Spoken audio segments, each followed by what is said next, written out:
Tender Day Center.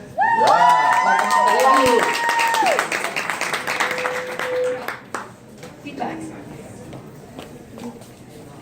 Is it 5 minutes? Hello. Hi, everyone. My name is Valerie. Oh, yeah, I do need a ticket. So, as an artist and a social activist, I'm known under legal tender. I'm a singer, I love science and politics, I speak 4 languages, I've worked a lot in the community services. I'm just really a jack of all trades, and I'm uber crafty, which I will not be showering you with examples of craftiness. So I worked at the Old Bury Mission for 4.5 years, which was my experience in the circle of homelessness, where I really felt at home and a strong connection. And then after that, my other job that led to where I'm taking you is that I worked at the referral center of Greater Montreal. My job was to understand a caller's need and to refer them towards the right community agencies that could help them. We had a database of over 4,000 community agencies in the Greater Montreal area, and this is what really led me to spot all the missing services. So my project is to open up a nonprofit day center that will be open to everyone, and that it will be located in the downtown Centre-Sud area in the village, which is where a lot of the needs are, and it's already proximity to all the shelters, and also a lot of people live there, a lot of students. So because my center is open to everyone, I think it's a great location. It's also where I live. I have 18 years of experience of understanding this neighborhood. And what I really want to say is that this is a place of community. This is a place where people come and get service. And what is our particularity, and basically our statement, is that the prices of the services are adjusted to the person's revenue. So I chose to focus on 4 different services that I spotted were really missing. One of them, a big one, is affordable movers. It can really take a toll on a budget if you need to move because your place is inhabitable if something happens. And we also know that movers are pretty, they overcharge, and the game is kind of rigged against people when they all need to move on July 1st. So I want to have an affordable mover system.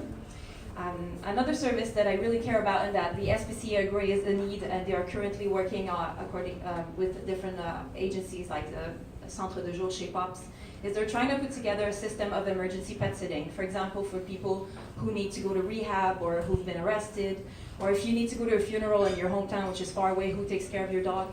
In my calls, I received several calls of women who were not leaving abusive relationships because shelters were not taking their pets. So, sorry.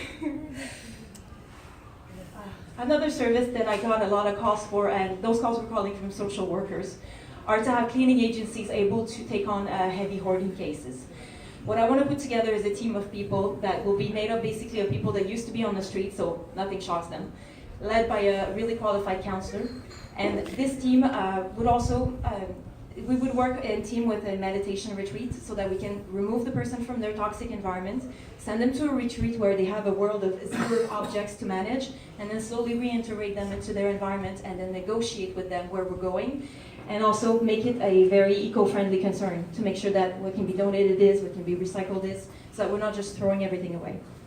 Another service are affordable laundromats, because that's another thing that can take a toll on your budget. And if you're low income, if you live downtown, most of the apartments are not going to come with a washer and dryer exit. So you're really stuck dealing with laundromats. If you have a bed bug infestation, this can mean $60 to over $100 worth of laundry all of a shot that you need to spend because you need to wash everything in really hot water and dry it at the hottest temperature.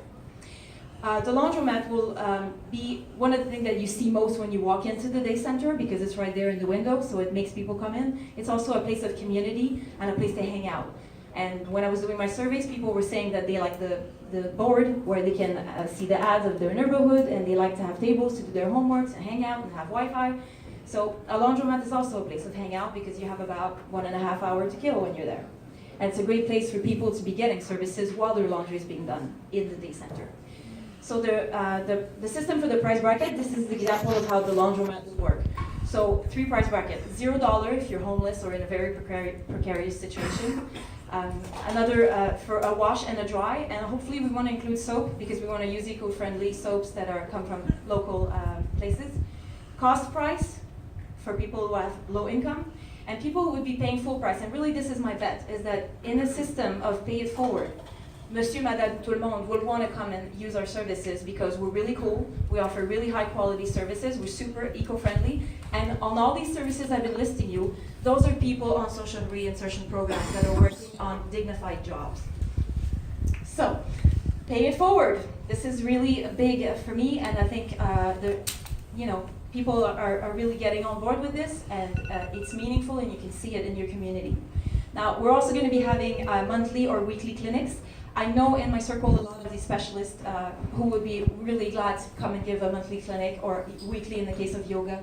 So I'm visualizing a large space, such as, for example, an ex-dollar store or that type of large space, because we need all these different stations to be visible to one another. When you're in the center, you come in because you see there's a non-profit hairdresser in the window, for example. I have a lot of friends who would be glad to be doing their job within that center in a non-profit format.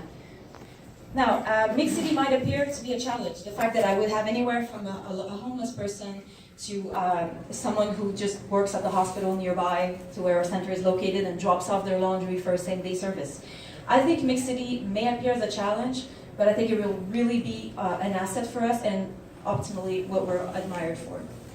Now, management style. We will be managed as a cooperative. I'm pretty left-wing, obviously. And the way we manage is very horizontally. I have a lot of experience in unions and in yes, I said the U word. And also, when you're in it, you feel how feasible it is to trust one another and to manage horizontally, to have regular committee meeting every week, to have a general assembly once a month. This is feasible.